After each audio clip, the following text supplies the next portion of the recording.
것을 주님의 이름으로 환영하고 축복합니다. 오늘도 찬양하면서 예배의 자리로 나아가도록 하겠습니다.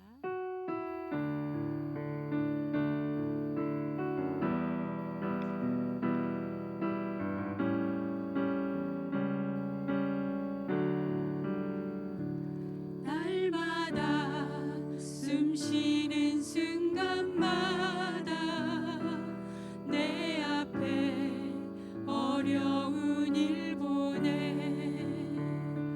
주님 앞에 이 몸을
우리 마지막 찬양은 몸이 불편하지 않으시면 다 함께 일어나셔서 찬양 올려드리도록 하겠습니다.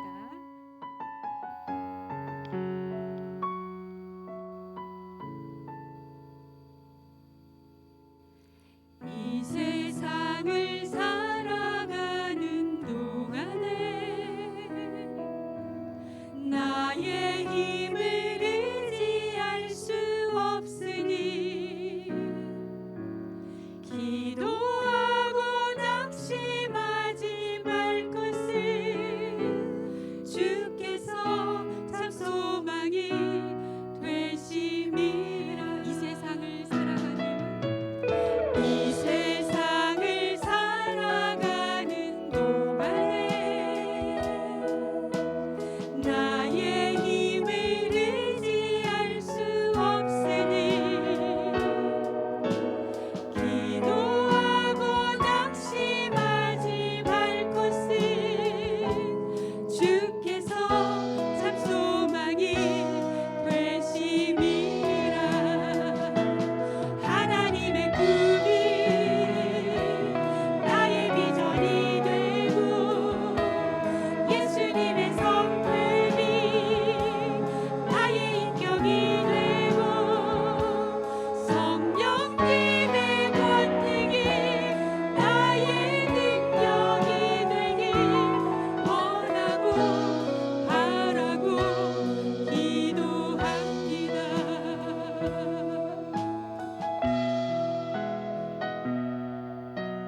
다시 한번 처음부터 찬양합니다.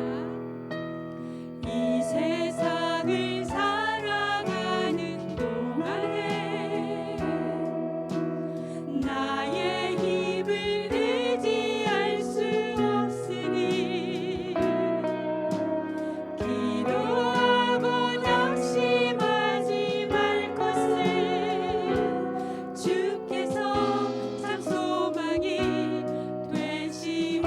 주의 길을 걸어가는 동안에 주의 길을 걸어가는 동안에 세상의 것 의지할 수 없으니 감사하고 낙심하지 말 것을 주께서 참 기쁨이 되심이라. 하나님의 꿈이 나의 비전이 되고 예수님의 성품이 나의 인격이 되고 성령님의 권능이 나의 능력이 되길 원하고 바라고 기도. 하나님의 꿈이 나의 비전이 되고 예수님의 성품이 나의 인격이 되고 성령님의 권능이 나의 능력이 되길 원하고 바라고 기도. 우리 마지막으로 하나님의 꿈이 나의 비전이 되고 예수님의 성품이 나의 인격이 되고 성령님의 권능이 나의 능력이 되길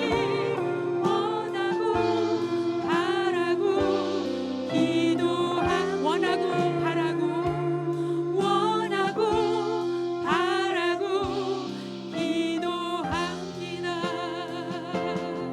우리 시간에 다 함께 자리에 앉으셔서 우리가 부르신 찬양을 생각하시면서 드려진 예배 가운데 하나님께서 이 자리에 임재하셔서 우리의 꿈이 정말 하나님의 꿈이 우리의 비전이 되고 예수님의 성품이 우리의 인격이 되고 성령님의 권능이 우리의 능력이 될 수 있도록 이 예배 시간을 통해서 우리를 인도하여 주시라고 다 함께 예배를 위해서 통성으로 또는 묵상으로 함께 기도드리겠습니다.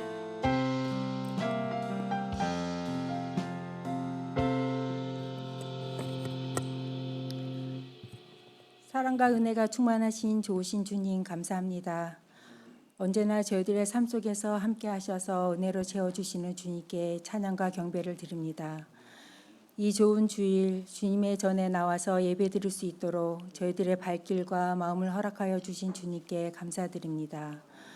저희들은 주의 자녀라고 입술로 고백하지만 연약하고 어리석어서 세상에서 많은 죄를 지었습니다. 저희들 교만하며 세상 속에서 방황하고 주님의 뜻을 온전히 따르지 않는 많은 죄를 주의 보혈로 깨끗하게 씻어주시사 다시는 같은 죄를 범하지 않도록 저희들의 마음과 발길을 인도하여 주시옵소서. 저희 에덴 교회를 축복하여 주시옵소서. 누구든지 저희 교회에 와서 주님을 만나며 구원의 확신을 갖고 세상에 나아가 주의 복음을 전하는 구원의 방주 역할을 잘 감당하게 하시옵소서. 에덴의 모든 성도님들 주님이 원하시는 그 자리에 있게 하시고 안전하게 보호 인도하여 주시옵소서. 건강의 문제로 연약해 있는 성도님들 주의 손으로 안수하여 주시사 건강 다시 회복하여서 주님 앞에 나와 예배드리게 하시고 힘 주시어서 주의 일을 기쁨으로 감당하게 하시옵소서. 누구에게도 말 못하며 마음 졸이고 있는 문제들, 물질적으로 고통받고 있는 성도님들, 이민사회에서 풀리지 않을 것 같은 문제들을 이 모든 것을 주께 내려놓고 기도하여서 주님이 주시는 지혜와 방법으로 능히 해결하게 하시옵소서. 또한 그리하여 주님의 말씀에 순종하여 믿음이 더 굳건하게 하시옵소서. 저희 교육관 건축을 위해서 기도합니다. 작은 사고도 없이 안전하게 잘 마무리될 수 있도록 하시옵시며 퍼밋도 아무 문제 없이 순조롭게 나올 수 있도록 주님 깊이 개입하여 주시옵소서. 그리하여 그곳에서 저희 아이들이 주님을 만나며 주의 복음을 세상에 전하는 귀한 자녀들이 되게 하시옵소서.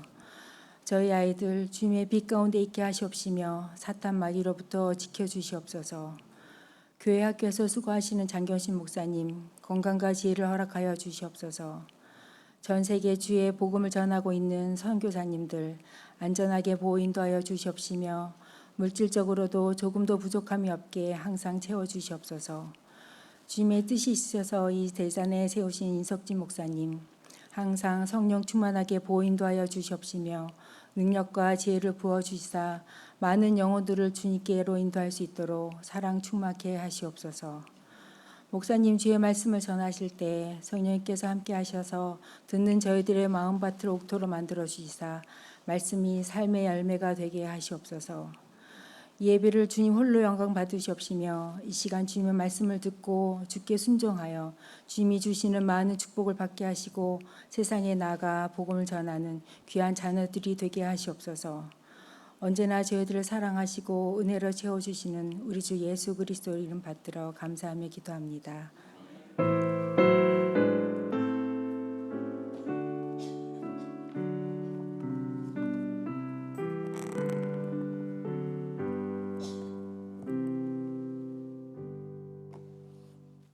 할렐루야, 아멘. 자, 오늘 하나님 말씀 함께 듣기 전에 우리 교회 소식 함께 같이 나누고 하나님 말씀 듣도록 하겠습니다. 근데 저희 교회 또 이렇게 예배 중에 또 여행 중에 방문해 주신 분 계십니다. 우리 김보은 성도님, 또 김항수, 김오복, 우리 이동학 성도님 이렇게 텍사스에서 방문해 주셨습니다. 어디 계신가요? 네, 반갑습니다. 뒷자리에. 예. 자, 여행 중에 예배 드리는 게 쉽지 않은데 참 너무 은혜롭고 대단하십니다. 자, 이 시간 우리가 교회 소식 잠깐 같이 살펴보실 때에 벌써 이제 저희가 5월 셋째 주가 되었습니다. 셋째 주는 부서 모임이 있으니 여러분들 오늘 혹은 이번 주에 우리 부서 모임 같이 가져주시기를 바라고요. 그리고 우리 성경 통독 진행되어지고 있습니다. 사랑방 모임이 5월 달이 마지막입니다. 그래서 여러분 유종의 미를 잘 거두실 수 있도록 그렇게 5월 그 어느 때보다도 여러분들 사랑방 많이 모여주시기 바랍니다. 여러분 그 교회 소식에 보면 사랑방란 있는데 아마 저희가 방학을 6월, 7월 할 건데 2달 동안 계속 거기 그 기록이 남아 있을 수도 있으니까 5월 마지막 주를 많이 모이시고 또 충만하게 모이시고 그렇게 기록으로 남겨놓으시기 바랍니다. 우리 평화전도회 효도 소풍이 있습니다. 우리 5월 20일 이번 주 목요일이 되겠네요. 특별히 이번에는 우리 1, 2 남전도회와 우리 1, 2, 3 여전도회에서 또 찬조하시고 또 관심과 사랑을 베풀어 주십니다. 우리 평화전도회 같이 또 아무 사고 없이 또 평안하게 그렇게 할 수 있도록 여러분 같이 관심과 기도를 가져주시기 바랍니다. 우리 우쿨렐레 찬양 전도 선교팀 모집하고 있습니다. 여러분들 많이 참석해 주시고 같이 동참해 주셔서 또 하나의 선교팀을 만들어 갈 수 있도록 여러분들 같이 힘을 합해 주시기 바랍니다. 6월 첫째 주일에 2월 첫째 주 2부 예배에 저희가 졸업 축하 예배도 있습니다. 아이들이 이제 슬슬 졸업하기 시작합니다. 특별히 또 우리 교우 소식 중에는 우리 김광중 청년이 우리 하와이 대학 로스쿨 졸업하게 되어집니다. 여러분 또 축하해 주시기 바라고요. 그 밖에도 우리 중고등학생들 졸업하는 학생들, 또 대학생들 졸업하는 학생들이 있습니다. 우리 교육관 건축을 위해서 여러분 끊임없이 기도해 주셔서 속히 우리가 아이들이 좀 올라가서 같이 이제 교육을 받을 수 있는 그런 계절이 오기를 여러분들 같이 기도해 주시면 참 감사하겠습니다. 우리 이 시간에 하나님께서 저희들에게 주시는 말씀 같이 봉독하시고요. 하나님 말씀 같이 나누도록 하겠습니다. 하나님께서 우리들에게 주시는 말씀은 열왕기상 19장 1절에서 8절 말씀입니다. 주보에도 있고 우리 앞에 PPT로도 띄어지게 되겠습니다. 우리 한 절씩 같이 교독합니다. 아합이 엘리야가 행한 모든 일과 그가 어떻게 모든 선지자를 칼로 죽였는지를 이세벨에게 말하니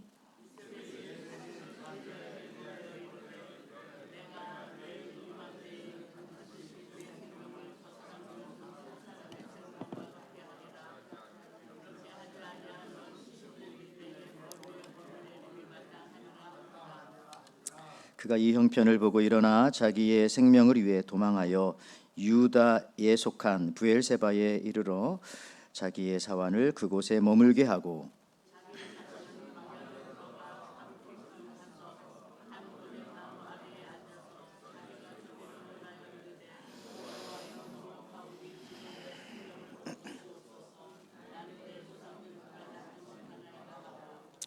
로뎀나무 아래 누워 자더니 천사가 그를 어루만지며 그에게 이르되 일어나서 먹으라 하는지라.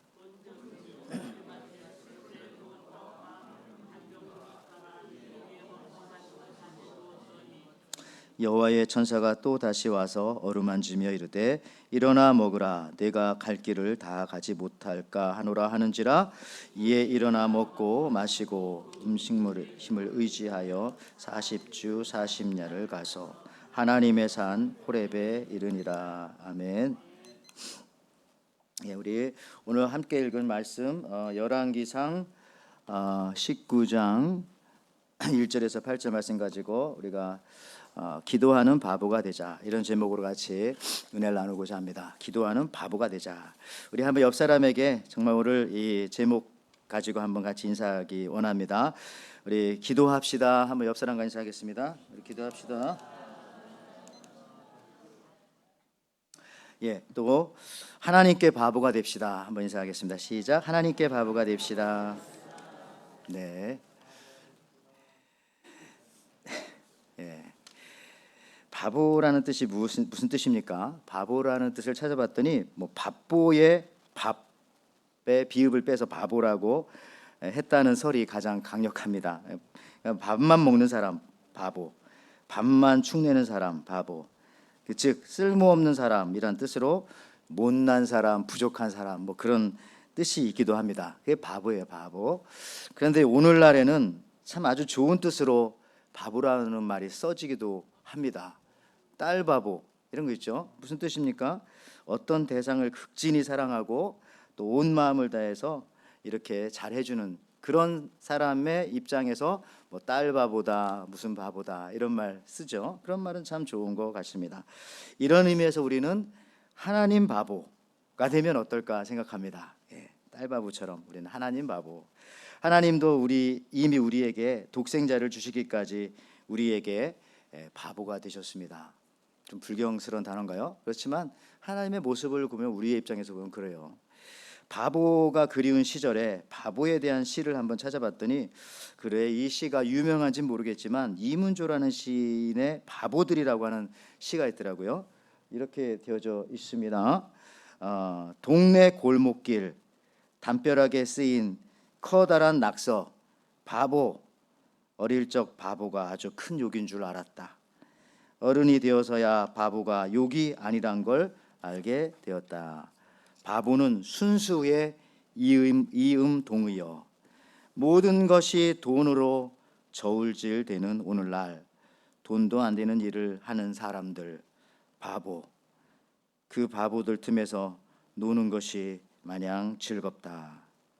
한번 생각해 볼 수 있는 그런 시 같아요. 여러분, 이 시를 보면서 느끼는 것은 그래, 교회는 바보들이 모여야 하는 곳이구나. 그렇죠? 예, 우리가 돈도 안 되는 일을 하나님 사랑해서 모이는 사람들이 있는 곳. 그래서 그게 목적이 아니기 때문에 그냥 서로 만나면 늘 즐거운. 이제 그래서 교회는 정말 하나님 바보들이 모여야 하는구나. 미국에도 이런 바보 이야기들 많잖아요. 그런데 결국 나중에 갔던 결론은 그 바보가 천재였더라. 그 바보가 더 잘 됐더라.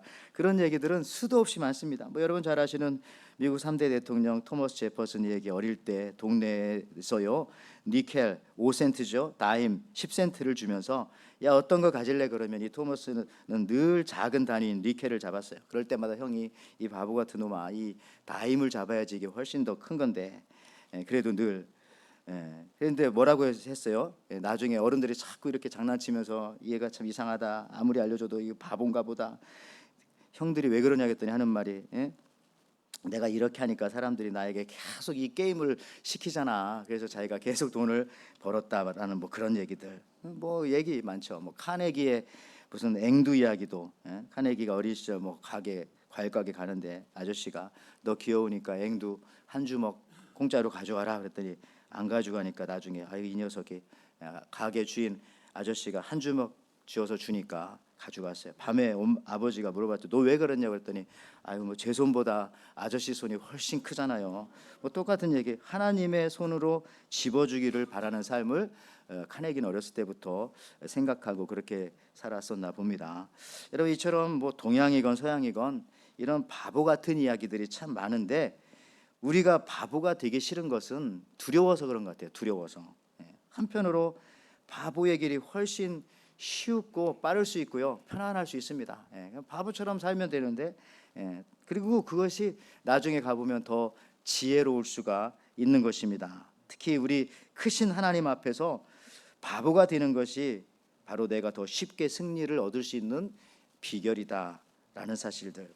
그러니까 하나님은 늘 우리를 반대로 보시는 경우가 있어요. 내 생각과는 다를 때가 많아요. 예를 들어서 하나님이 보실 때 진짜 바보는 누구냐면, 진짜 찐바보는 하나님 앞에서 스스로 똑똑한 척하는 사람들, 하나님 앞에서 스스로 잘난 척하는 사람들. 여러분 하나님 앞에서 우리가 바보처럼 사는 것이 하나님은 기뻐하십니다. 왜냐하면 하나님도 그러한 방법으로 우리를 구원해 주셨기 때문에. 고린도전서 1장 21절에 하나님의 지혜에 있어서는 이 세상이 자기 지혜로 하나님을 알지 못하므로 하나님께서 전도에 미련한 것으로, 그러니까 이게 전도의 바보 같은 방법으로 믿는 자들을 구원하시기를 기뻐하셨다. 세 번역엔 좀 쉽게 나오잖아요. 이 세상은 그 지혜로 하나님을 알지 못하였습니다. 하나님의 지혜가 그렇게 되도록 한 것입니다. 하나님께서 어리석게 들리는 설교를 통하여 믿는 사람들을 구원하시기를 기뻐하신 것입니다. 그렇죠? 목사님 설교하는 게 바보 같잖아요. 그런데 그런 내용으로 여러분들을 구원하려고 하나님께서 설계하셨다. 그렇게, 그러니까 그것까지도 받아들여져야 구원받은 사람이다. 이런 겁니다. 여러분들 심지어 홍해를 건널 때도요, 또 구약 성경에 보니까 요단강을 건널 때도, 여리고성을 무너뜨릴 때도, 또 다윗이 골리앗을 물리칠 때도 엄밀히 따지고 보면 다 바보 같은 방법입니다. 인간의 입장에서 보면 그 바보 같은 방법이 실상은 기적이잖아요. 기적. 때로 바보 같은 짓을 해야 그래서 우리는 기적을 맛볼 수가 있는 겁니다. 내 인생에 왜 이렇게 기적이 없을까? 바보 같은 짓을 좀 해야 되는데, 하나님 보실 때에 주님이 베드로에게 풍랑이는 바다 위를 걸어오라 할 때도 베드로가 비록 중간에 빠지긴 했지만 걸어가지 않습니까? 이것도 어찌 보면 정말 바보 같은 짓이잖아요. 무서운 바다, 캄캄한 바다, 밤에 풍랑이 있는데 거기 배에서 내려오라고 해서 내려오는 바보가 어디 있습니까? 근데 베드로는 어쨌든 내려왔잖아요. 걸었어요. 빠졌지만 또 건져주셨어요. 여러분들 대부분 순종하는 모습이 겉으로 볼 때는 바보 같은 모습입니다. 그런데 그게 거룩한 모습이고 그것이 바로 기적의 재료가 되는 것입니다. 오늘 본문에는 엘리야가 나오는데요. 엘리야는 구약의 선지자 중에 대표입니다. 왜 그러냐면 신약 성경에 보면 예수님께서 변화산에서 두 사람 만나죠. 율법의 대표 모세, 또 선지자의 대표 엘리야. 그러니까 엘리야는 선지자 중에 선지자인 것은 분명합니다. 그리고 우리가 구약 성경이나 신약 성경 읽다 보면 사람들이 투표를 했어요. 어느 부분을 읽을 때 가장 신이 나고 힘이 생기나 했더니 대표적으로 한 네다섯 군데 있는데 그 중에 두 개가 꼭 빠지지 않습니다. 첫 번째가 뭐냐면은 사무엘상 17장입니다. 거긴 뭐냐면 다윗이 골리앗을 물리치는 장면. 설교도 많이 해요, 목사님. 그래서 이런 거 가지고. 또 하나가 바로 오늘 엘리야가 나오는 부분인데요. 엘리야가 바알과 아세라 선지자 850명을 850대 1로 갈멜산에서 승리하는 장면. 얼마나 통쾌하고 얼마나 우리에게 또 힘을 주고 그럽니까? 그래서 요 두 장은 꼭 사람들이 좋아하는 설교와 또 성경 본문 중에 빠지지 않는 그런 부분이에요. 그러니까 엘리야가 거기에 있다는 겁니다. 그런데 놀랍게도 열왕기상 18장의 승리한 모습과는 정반대로 오늘 우리가 읽은 열왕기상 19장에서 엘리야의 모습은 갑자기 우울한 상태입니다. 갑자기 우울한 상태. 갑자기가 맞아요. 엘리야가 이렇게 조울증 걸린 거 아닙니까? 예. 갑자기 180도 다른 모습으로 나타나는 겁니다. 그 이유가 무엇일까? 그래서 오늘 성경 본문에 자세히 보면 다 나와 있습니다. 보십시오. 열왕기상 19장 1절과 2절 오늘 성경 본문입니다. 아합이 엘리야가 행한 모든 일과 그가 어떻게 모든 선지자를 칼로 죽였는지를 이세벨에게 말하니 이세벨이 사신을 엘리야에게 보내어 이르되 내가 내일 이맘때에는 반드시 내 생명을 저 사람들 중 한 사람의 생명과 같게 하리라. 그렇게 하지 아니하면 신들이 내게 벌 위에 벌을 내림이 마땅하니라 한지라. 여러분 그 나라의 왕비인 막강한 힘을 가진 이세벨이 지금 엘리야를 찾아와 말한 것도 아닙니다.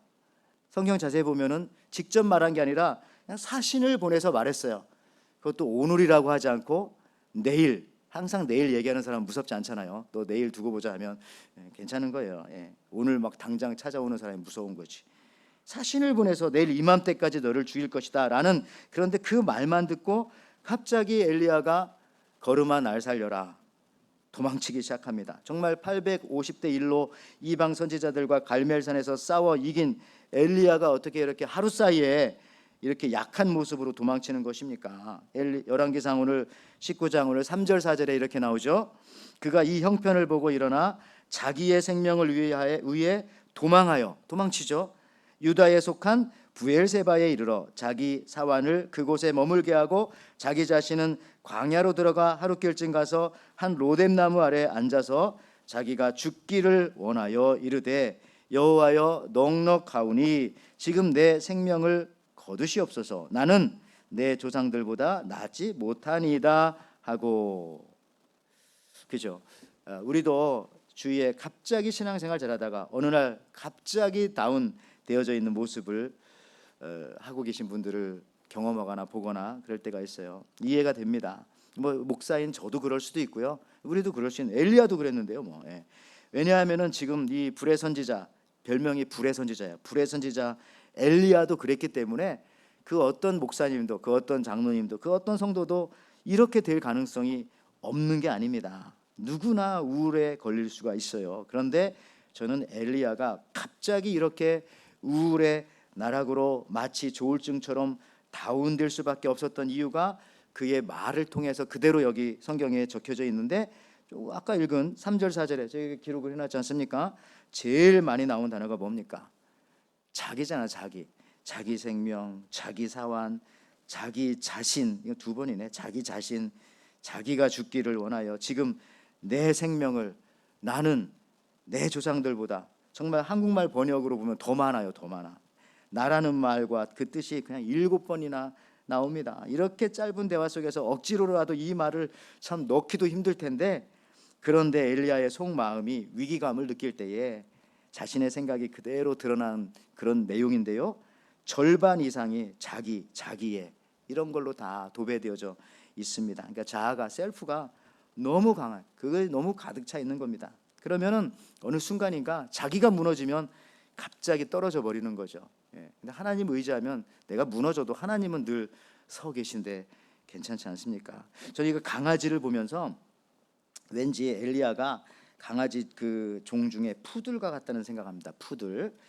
왜냐하면 엘리야는 또 털이 많은 사람이어서 털 사람. 반대로 그의 제자인 엘리사는 털이 없었어요. 그래서 이제 머리털이 없었죠, 엘리사는. 근데 엘리야는 반대로 털이 많았습니다. 그래서 오늘 이 본문의 엘리야를 강아지에 비유한다면은 푸들 같다 생각하는데요. 여러분 애완견을 키우거나 혹시 또 공부하신 분들이 있다면 잘 알 겁니다. 이 프랑스의 국견인 저 푸들 생긴 게 그렇게 생겼잖아요. 굉장히 자아가 강한 강아지입니다. 푸들은 자기가 싫어하는 것은 안 한다고 하더라고요. 잘 키우시기 바랍니다. 혹시나 푸들은 그래서 경비견으로 안내견으로 적합하지 않다고 합니다. 겉으로는 저렇게 예쁘고 똑똑하게 생겼어요. 또 똑똑해요. 그런데 자아가 너무 강한. 그래서 엘리야가 지금 딱 그런 느낌입니다. 신약 성경에 보면 세례 요한이 엘리야와 같다고 나오거든요. 세례 요한도 털 사람이잖아요. 털옷 입고 푸들 같아요. 근데 오늘 이 엘리야는 참으로 열성적이고 정말 열정적인 사람이에요. 그래서 선지자 자체의 별명이 불의 선지자입니다. 불의 선지자.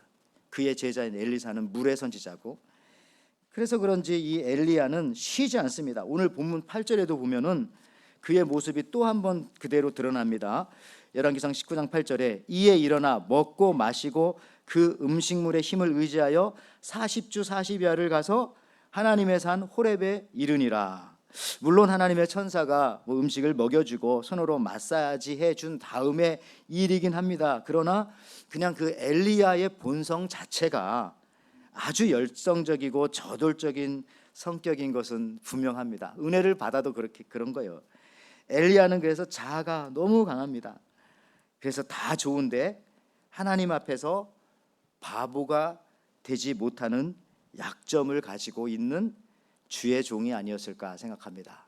하나님 앞에서 바보가 되지 못하는 그 약점. 저는 그런 그의 모습이 또 한 번 나타나는데요. 오늘 본문 바로 다음 절인데 오늘 성경보다는 그 다음이에요. 본문에는 들어와 있지 않습니다. 열왕기상 19장 10절 말씀. 그가 대답하되 내가 만군의 하나님 여호와께 열심히 유별하오니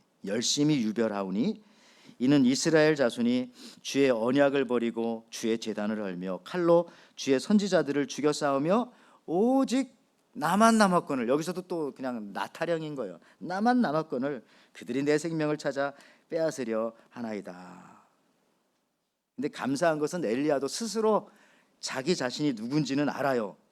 자기가 너무 뜨거운 사람, 너무 열성적인 사람이라는 것을 자기도 알아요. 그러니까 여호와께 열심히 유별하다라는 아주 여기 그런 말을 쓰지 않습니까? 근데 이것이 주님의 일을 할 때는 이 열심히 유별한 것이 장점이 될 때도 있지만은 어느 순간에 지나친 열심이 단점이 될 때도 있다는 사실입니다. 우리가 하나님의 일을 할 때 내가 전혀 위대할 필요는 없다고 생각합니다. 오직 하나님 한 분만 위대하신 주가 되셔야 합니다. 자칫 열심을 내다 보면 내가 하나님께 막 일을 시키려는 그런 마음까지도 가질 때가 있어요. 여러분 마치 마르다가 예수님에게 와서 예수님, 내 동생 마리아에게 말씀하셔서 저의 주방 일을 좀 도우라고 좀 해주세요. 이런 말하는 것 같아요. 여기 누가복음 10장 4절에 마르다는 준비하는 일이 많아 마음이 분주한지라 예수께 나아가 이르되 주여 내 동생이 나 혼자 일하게 두는 것을 생각하지 아니하시나이까. 그를 명하사 나를 도와주라 하소서. 지금 자기가 누구한테 명령하고 있어요? 예수님에게 명령하면서 참 이게 마르다가 너무 혼자 스스로 열심을 내다 보니까 사실 누가 시킨 게 아닙니다. 주님이 부탁한 것이 아니었어요. 결국은 자기도 모르게 감히 예수님께 명령을 내리는 정말 이상한 상황이 발생하는 겁니다. 주님이 기분 좋으셨겠습니까? 이렇게 화내면서 밥 해주는데 체하지는 않으셨을까 걱정이 될 정도입니다. 여러분, 그러면서 결국 엘리야 선지자가 한다는 소리가 나만 남았습니다. 나만 일하고 있었잖아요. 예, 저만 일했어요. 오직 나만 남았거늘. 즉 이것이 역시 아직도 끈질긴 자아가 남아서 순간순간 튀쳐나오는 것입니다.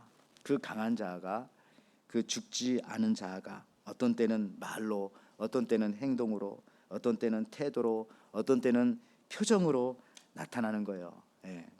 사실 오늘 본문에서 엘리야의 자아가 죽지 않고 자신의 강한 자아를 가지고 헌신하고 봉사하였음이 그대로 드러나는 부분이 또 하나 있습니다.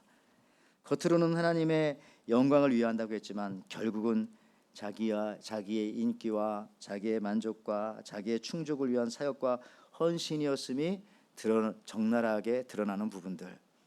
죽으려고 하지만 죽지 않는다는 게 이 사람의 속마음이 그대로 드러나는 부분이 있습니다. 바로 이 부분이에요. 이세벨을 피해서, 북쪽이거든요. 저 엘리야가 사역했던 곳은 북이스라엘. 이세벨을 피해서 도망친 곳이 바로 이스라엘의 남단 부엘세바라는 것입니다. 3절 다시 한번 볼까요?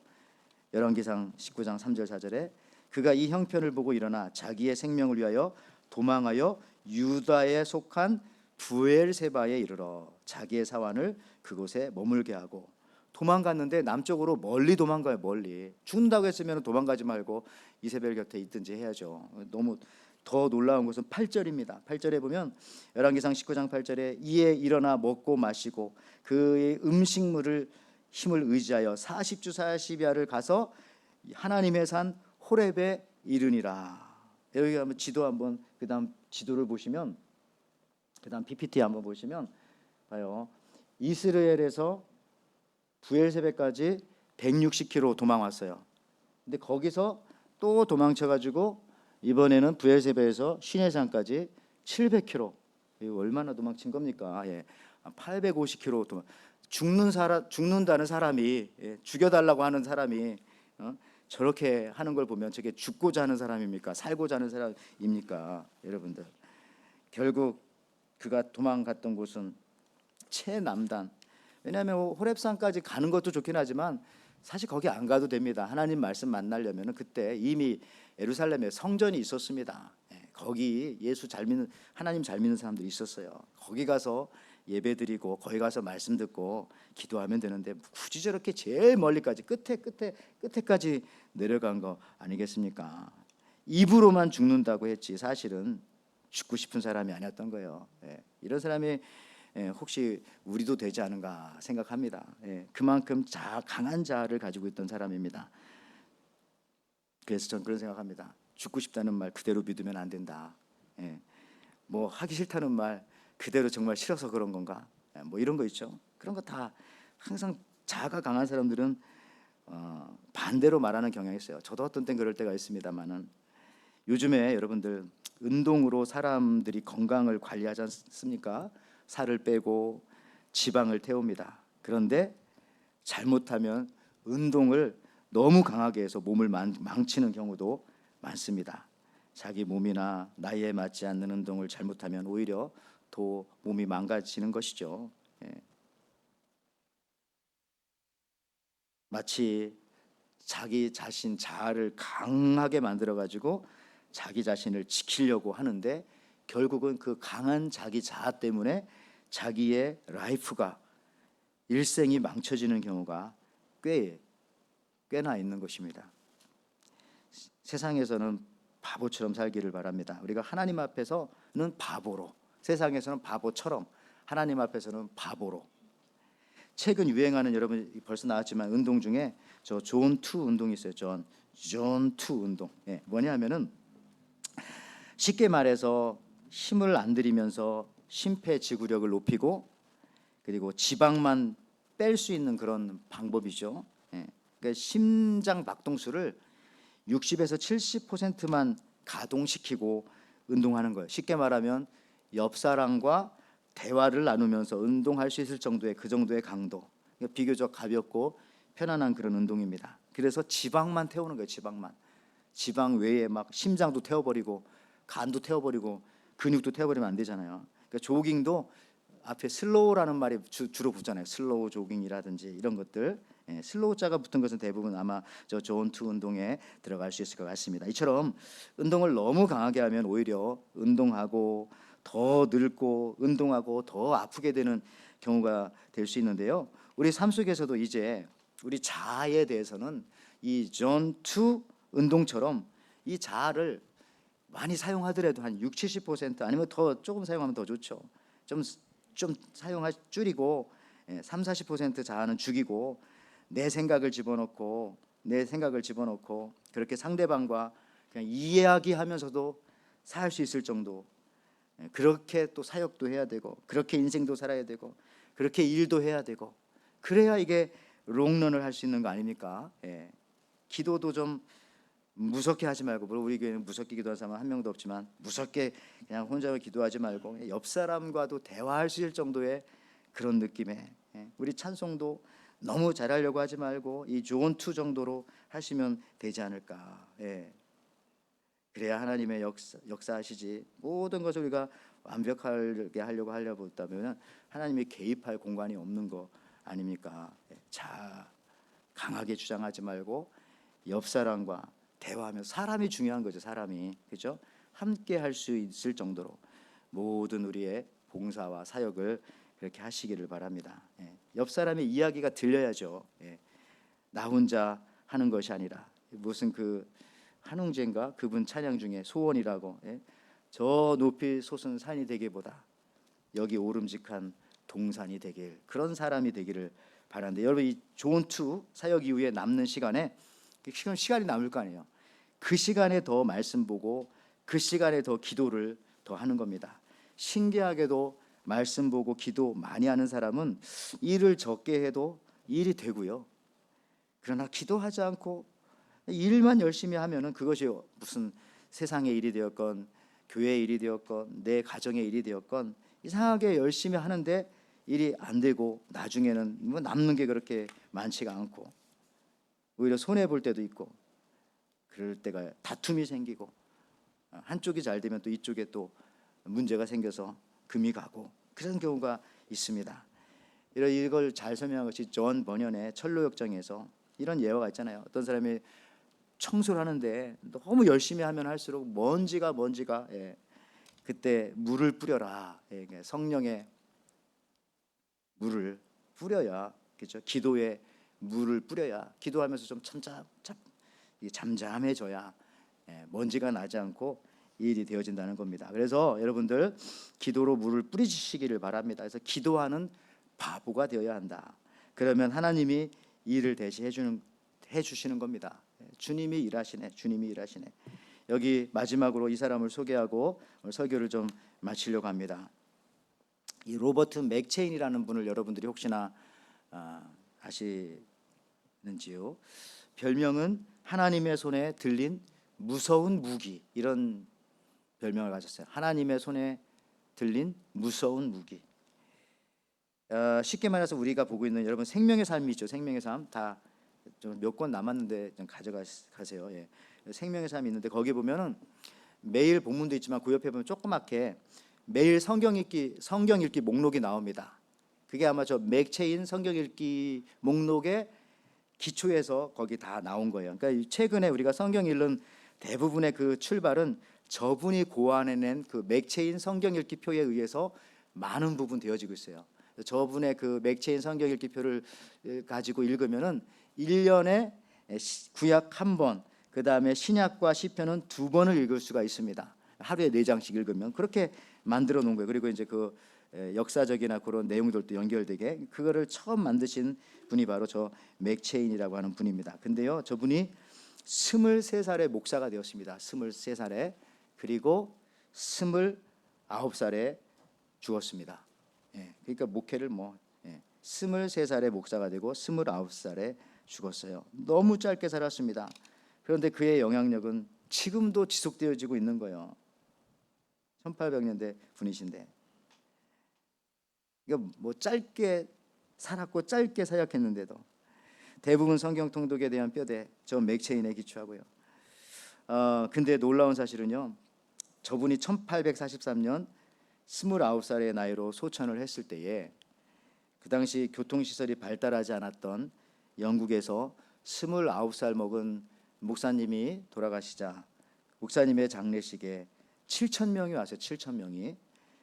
여러분, 아무리 오래 일을 해도, 아무리 강력하게, 아무리 열심히 주의를 한다고 하지만 결국 자아가 죽지 않으면은 여러분들 예수님의 이름에는 영광을 돌리지 않고 더러운 자기만 드러나게 되어지고, 그러는 경우가 얼마나 많은가. 저 로버트 맥체인 말씀 보고 저분은 기도하는 바보였는데, 말씀 보는 바보였고 바보 목사였는데 저렇게 아직까지도 29에 죽었지만은 그 영향력이 미쳐지고 있다는 겁니다. 오늘 말씀을 마치면서 오늘 설교 제목 기도하는 바보가 되자. 사실 이 말은 우리 한국 교회사에 처음으로 창세기부터 요한계시록까지 주석을 집필했던 첫 번째 목사님인 박윤선 목사님이라는 분이 자주 하셨던 말씀이라고 합니다. 기도하는 바보가 되자. 근데 저 말을 인용해서 나중에 뭐 김수환 추기경도 저런 말하고 어떤 대통령님도 뭐 바보란 얘기 많이 했는데 원래 시작은 저분이 그 옛날에 기도하는 바보가 되자 저런 말을 많이 하고 저런 설교를 많이 하셨어요. 박윤선 목사님이. 여러분들 오늘 본문에서 이 엘리야가요 4절 5절에 로뎀 나무 밑으로 갑니다. 근데 히브리 말에서 로뎀이라는 뜻은 여기 시궁창이라고 하는 그런 뜻이에요. 그래서 성경 지식이 없으면은 잘못하면 로뎀 카페 그러면 시궁창 카페가 되고, 로뎀 식당 그러면 시궁창 식당 이런 데 될 수 있어요. 시궁창이라는 뜻이라니까요. 진흙탕 시궁창. 왜 그러냐면은 어떤 사람은 진짜 맞아.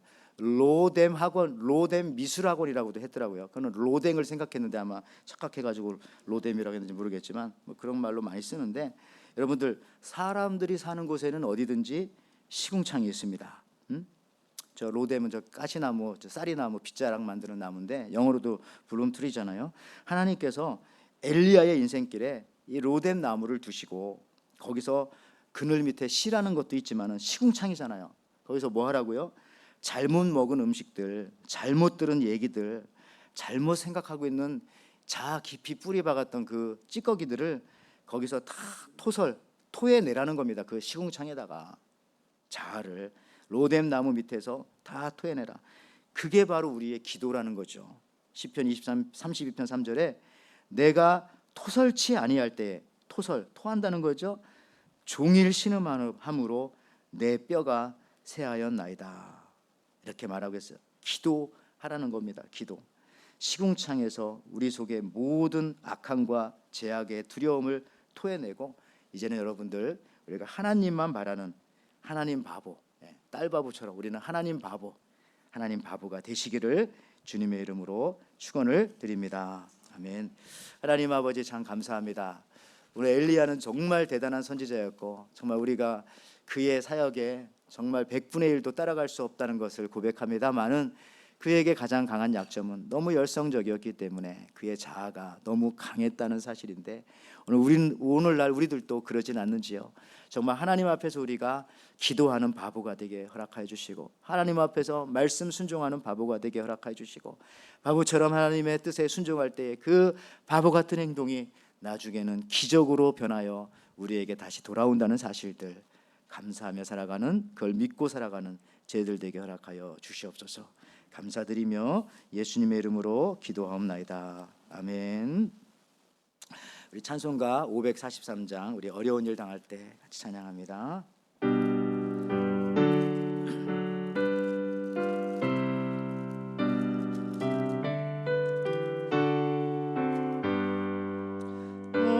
어려운 일 당할 때 나의 믿음 저으나 의지하는 내 주를 더욱 의지합니다. 세월 지나갈수록 의지할 것뿐일세. 무슨 일을 당해도 예수 의지합니다. 성령께서 내 마음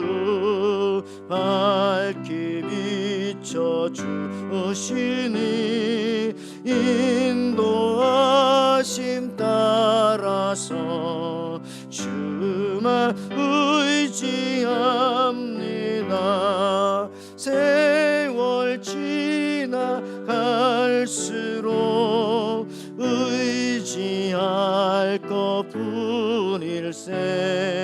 무슨 일을 당해도 예수 의지합니다.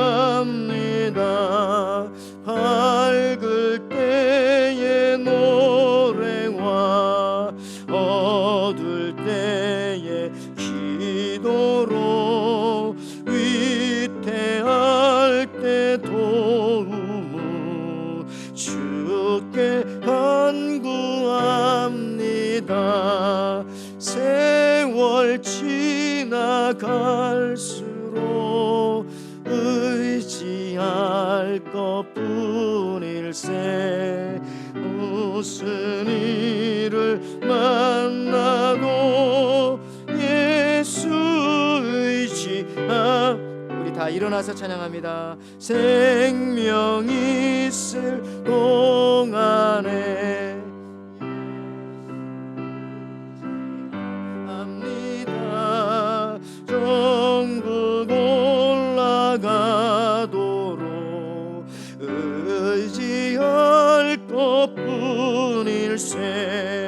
세월 지나갈수록 의지할 것뿐일세. 무슨 일을 당해도 예수 의지합니다.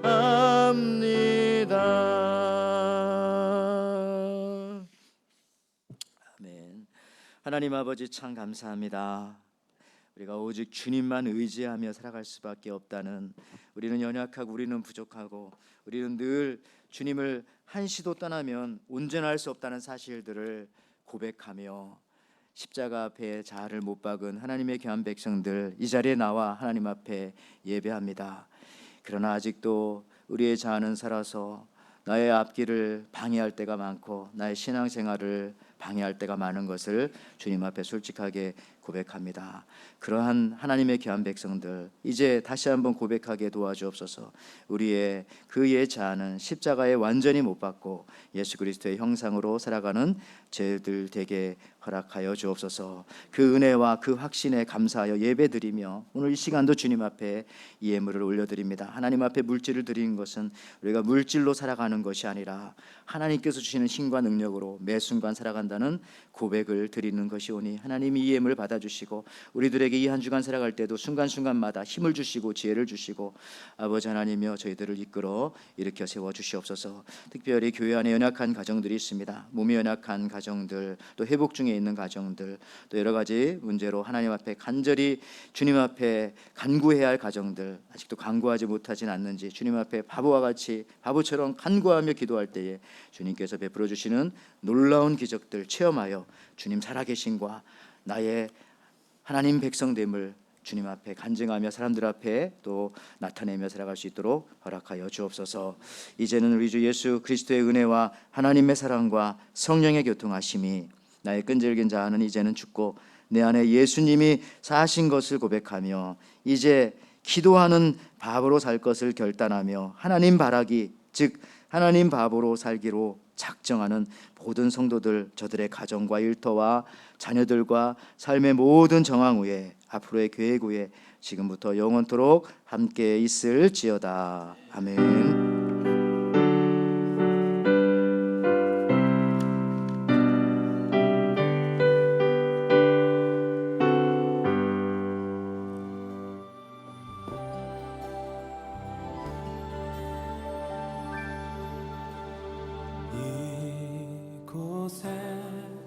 생명샘 솟아나 눈물 고작 지나갈 때에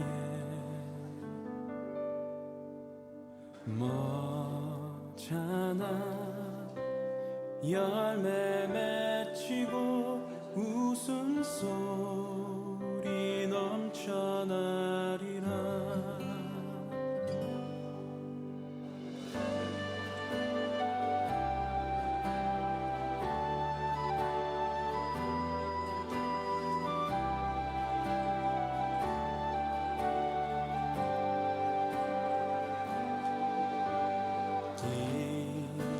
곳에 생명샘 솟아나 눈물 골짝 지나갈 때에